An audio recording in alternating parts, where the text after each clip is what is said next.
ذکر کیا تو اس میں بھی اللہ رب العالمین نے ایمان کے بعد رکوع کا اور سجدے کا ذکر کیا اور بتلایا کہ تم صرف اور صرف اللہ تعالیٰ ہی کی عبادت کرو تاکہ تم لوگ کامیاب ہو جاؤ۔ رکوع کا مطلب ہوتا ہے جھکنا، یہ ایک ایسی عبادت ہے رکوع جو نماز میں انجام دی جاتی ہے، یعنی ایک مخصوص طریقے سے جھکنا کہ ہماری پیٹھ سیدھی ہو جائے اور ہمارے دونوں ہاتھ جو ہے وہ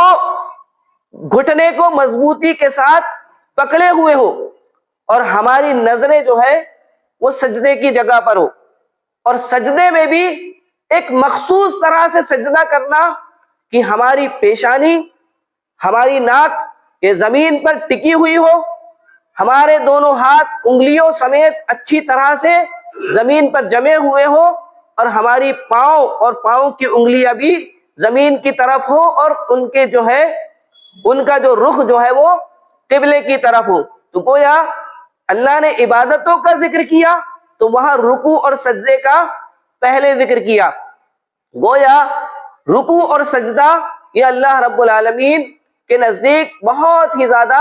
اہمیت رکھتا ہے۔ رکوع اور سجدہ یہ نماز میں کثرت کے ساتھ کیا جاتا ہے، اور رکوع ایسی عبادت ہے جو نماز کے علاوہ دیگر اور کسی جگہ نہیں ہے، اور سجدہ بھی تلاوت کے موقع پر آتا ہے، یعنی ہم عام تلاوت کر رہے ہو اور سجدہ تلاوت آ گیا تو سجدہ آدمی کرتا ہے، یا اسے کوئی نعمت ملے تب وہ سجدہ کرتا ہے، سجدہ شکر،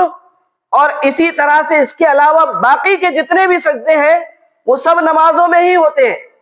اور اسی لیے آپ دیکھیں سجدے کی ایک اہمیت یہ بھی ہے کہ رکوع ایک مرتبہ ہے لیکن ایک ہی رکعت میں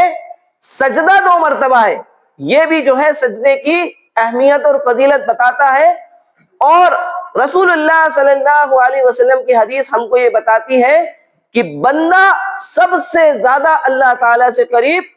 سجدے میں ہوتا ہے۔ قرآن مجید میں جس عبادت کا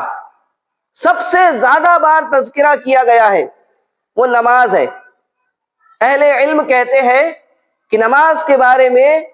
اجمالاً اور مفصلاً 700 سے زائد مقامات پر اللہ رب العالمین نے تذکرہ فرمایا ہے۔ نماز کو اللہ رب العالمین نے ایمان کہا ہے، نماز کو اللہ رب العالمین نے ایمان کہا ہے۔ گویا جو